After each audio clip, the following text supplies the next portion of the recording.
সামনে আসছে 25শে ডিসেম্বর।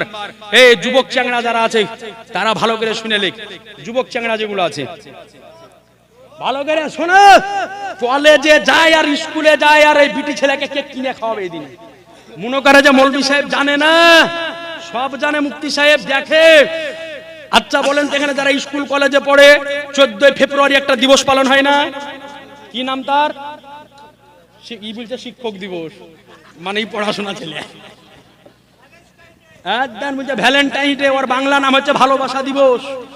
জি, তো যেই দিনকে গত বছর 14 ফেব্রুয়ারি ছিল, ওই দিন আমার জালসা ছিল রায়গঞ্জে। তো আমি এবার যাওয়ার জন্য কালিয়াচক আসছি, তো দেখছি ওখানে আশপাশে গোলাপের দোকান বসে। তো আমি বলছি হ্যাঁ গো, এতদিন আসি কোনোদিন দেখতে পাই না, আজ গিয়ে এখানে। তো একজনা বলছে আপনাকে বলবো না, তো স্টেট গায়ে বেড়াবেন। তো আমি বলছি বলেন না গো। তো বলছে আপনি বুঝেন না, ইংরেজিতে আজকের দিনকে বলে ভ্যালেন্টাইন্স ডে। বলছে ও মানে? বলছে যারা স্কুল কলেজে পড়ে যে যাকে ভালোবাসে, গার্লফ্রেন্ড বয়ফ্রেন্ড, আজ গোলাপ কিনে কিনে দিবে। জি খবরদার ভাই, এগুলা পালন করা হচ্ছে কঠিন ভাবে হারাম। কি বললাম? কঠিন ভাবে হারাম। যদি কেউ এই কাজ করে থাকে যেন আজ থেকে বন্ধ করে দেয়, তোবা যেন করে নাই। দেখো তোবা বলেছে মানে আর আগে কি কাজ ঘটিয়ে দিয়েছে, বুঝতে পারলেন? ও বললো তোবা তোবা, শুনে নিলেন আপনারা ভাই, তোবা করলেন তো? খবরদার ভাই কাজ করিও না। গোলাপ কেন দিবেন না? কান্দি বাজারে গেলেন, রাত্রের বেলায় বাড়ি আসছেন, একটা গোলাপ কিনে নিয়েছেন, রাত্রের বেলাতে বাড়ি আলিকে আই লাভ ইউ বলে দিবেন। কথা বুঝতে পারলেন? নিজের স্ত্রীকে একটা করে গোলাপ দিবেন প্রতিদিন, দেখবেন যে স্বামী স্ত্রীর মধ্যে ভালোবাসা আল্লাহ আরো বাড়িয়ে দিবেন। হ্যাঁ লাইসেন্স আছে, তার লাগি তো গোলাপ বেশি দিবেন। হ্যাঁ ওটা লাইসেন্স, ঠিক কথা বলেছ। লাইসেন্স আছে মানে একেবারে লাইসেন্স করা, ওটা আপনি একবারে গোলাপ কিনে দিবেন প্রতিদিন। তা বলে পরের বিটিকে দিতে যাবে মার খায়েন না। খবরদার লাই ভাই, গোলাপ দিতে হবে না। গোলাপ দিলে নিজের স্ত্রীকে দিবেন, বাড়িওয়ালিকে দিবেন। কথা বুঝতে পারলেন? আর এই যে 25শে ডিসেম্বর, এই দিনকে পালন করা, তার সম্মান করা কঠিন ভাবে হারাম। পালন করা, সম্মান করা কঠিন ভাবে হারাম। কোন ভাই যদি পালন করে থাকে তো এক্ষুনি খাড়া হয়ে বলে দাও যে হুজুর তোবা করে এলাম আমি, আর জীবনে কোনোদিন করবে না, দেখবে যে আল্লাহ তোমার গুনাহকে মাফ করে দিবে। জি আল্লাহ গুনাহকে মাফ করে দিবেন। যদি কোনো ভাই করে থাকে আজকে তুমি তোবা করে নেবে, আর জীবনে কোনোদিন করবো না। খবরদার, এই ক্রিসমাস ডে বড় দিন, যীশু খ্রিস্টের জন্মদিন পালন করা কঠিন ভাবে হারাম। খবরদার, এগুলা হচ্ছে খ্রিস্টানদের তরিকা। কাদের তরিকা? খ্রিস্টানদের তরিকা। ওই রকম 1 জানুয়ারিকে জাঁকজমক ভাবে ডিজে বাজিয়ে পিকনিক করা হলো কঠিন ভাবে হারাম। খবরদার, তার লাগি তো ভুলে গেল আজকে যেন ওষুধে কাজ হয় না। খবরদার ভাই, এগুলা করবেন না। আপনি পালন করবেন ঈদে মিলাদুন নবী, আপনি পালন করবেন শবে বারাত, আপনি পালন করবেন শবে মেরাজ, আপনি পালন করবেন মুহররমুল হারাম, আপনি পালন করবেন শবে কদর, আপনি পালন করবেন আপনি পালন করবেন গাউস পাকের ফাতিহা, আপনি পালন করবেন খাজা পাকের ফাতিহা। এগুলো আপনি পালন করবেন। এই 1 জানুয়ারির মাসে জানুয়ারির মতো এগুলা পালন করার কোনো প্রয়োজন নাই। কথা বুঝতে পারলেন?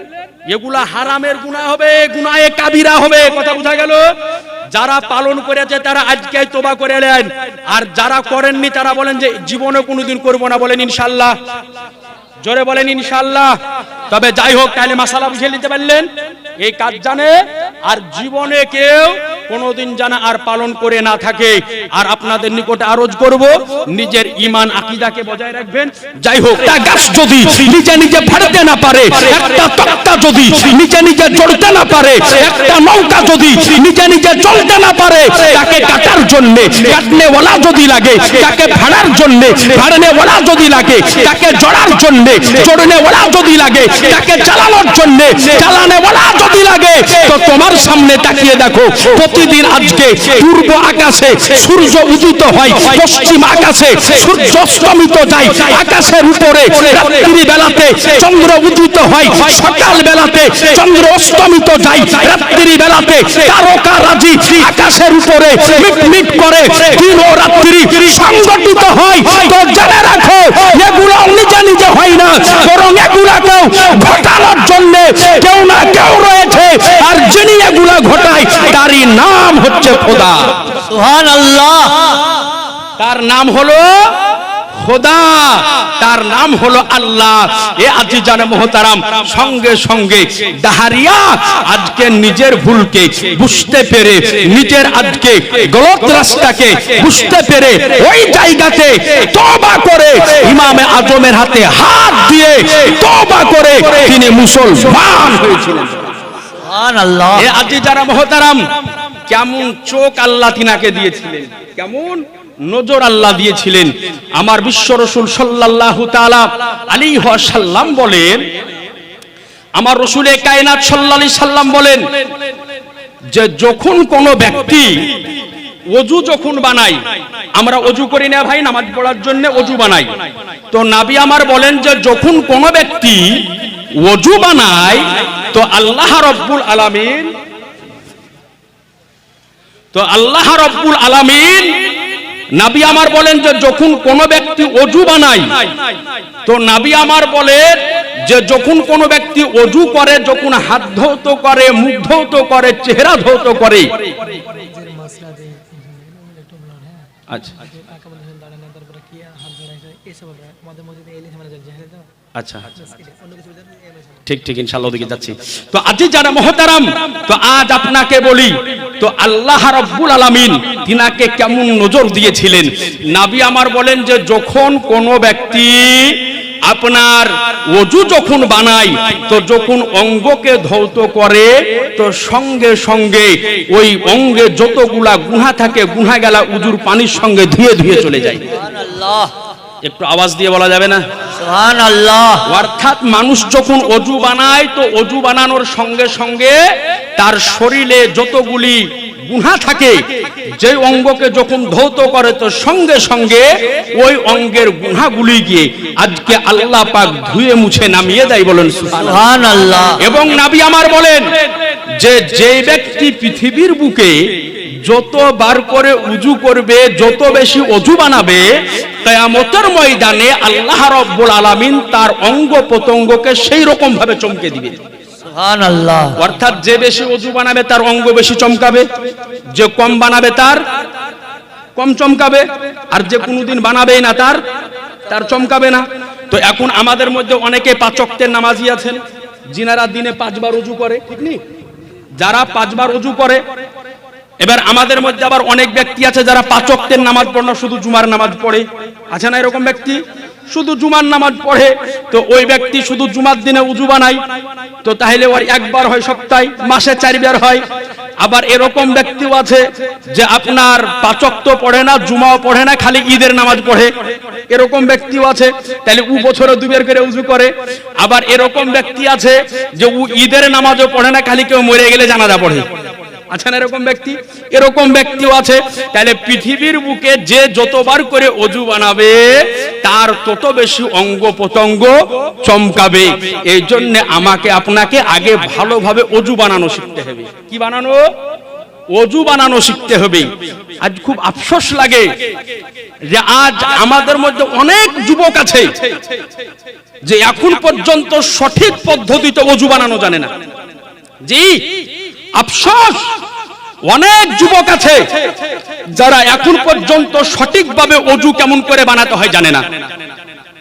সেই জন্য আজ আপনাকে বলি, আগে সঠিক পদ্ধতিতে ওযুটা কেমন করে বানাতে হয় এটা আমাকে আপনাকে শিখতে হবে।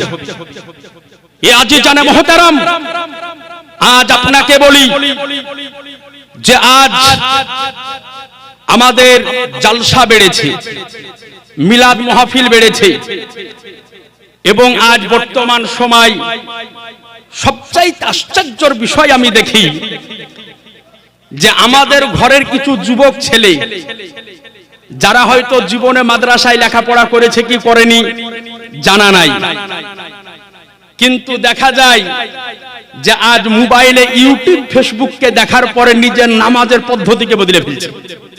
আছে না এরকম? বাপ ছিল নাভির নিচে হাত বাঁধনেওয়ালা, দাদা ছিল নাভির নিচে হাত বাঁধনেওয়ালা, পরদাদা ছিল নাভির নিচে হাত বাঁধনেওয়ালা, কিন্তু এখন তার পোতা জন্ম হয়েছে ও হাত বাঁধে বুকের উপরে লেডিসের মতো। আছে না এরকম? প্রত্যেকটা গ্রামে 8টা 10টা করে এই রকম যুবক আজ বের হয়েছে যে যারা আজকে রাতারাতি নিজের নামাজের আজ পদ্ধতিকে পরিবর্তন করতেছে, এ আজিজানে মুহতারাম, আজ আপনাকে বলতে চাই, তো ওকে যদি জিজ্ঞাসা করা হয় যে হ্যাঁ গো তুমি যে নাভির নিচে হাত বাঁধতে তো উপরে কেন বাঁধছো, তো বলে বুখারীতে হাদিস আছে। কোথায় হাদিস আছে? কোথায় হাদিস আছে? বুখারীতে হাদিস আছে। ওর সামনে যদি অরিজিনাল বুখারী শরীফ খুলে দেওয়া যদি হয়, তো ওর ক্ষমতা নাই যে এক লাইন অরিজিনাল বুখারীর একটা লাইন পড়ে দিতে পারে। অতটুকু মোবাইলে 20 টাকার আপনার ইন্টারনেট মেরে একটা বাংলা বুখারী ডাউনলোড করার পরে নামাজের পদ্ধতি পরিবর্তন করে ফেলেছে। আজ আপনাকে বলি, হাদিস বোঝা কি অত সোজা? একটা হাদিসকে বোঝার জন্য 10 বছর, 12 বছর, 15 বছর মাদ্রাসায় লেখাপড়া করতে হয়, তারপরেও হাদিস বোঝা সম্ভব হয় না। কিন্তু আজ দেখা যায় যে জিন্দেগিতে কোনোদিন মাদ্রাসার এরিয়া দেখেনি, জীবনে কোনোদিন মাদ্রাসার গেট দেখেনি, কিন্তু আজকে দেখা যায় যে আজ নামাজের পদ্ধতিকে আজকে পরিবর্তন করে ফেলতেছে। এ আজিজানে মুহতারাম, আজ আপনাকে বলতে চাই যে আজ আমাকে আপনাকে জানতে হবে, আজ আমাকে আপনাকে বুঝতে হবে ও আমার রাসূলে কায়নাত সাল্লাল্লাহু তাআলা আলাইহি ওয়াসাল্লাম কোন পদ্ধতিতে নামাজ পড়েছেন, কেমন ভাবে নামাজ পড়েছেন এবং কেমন ভাবে নামাজের নিয়ম পদ্ধতি বলে গিয়েছেন, ওইভাবে আমাকে আপনাকে নামাজ আদায় করতে হবে। এ আজিজানে মুহতারাম, আমরা হানাফি মাযহাবের মানুষ, আমরা হানাফি মাযহাবের মানুষ।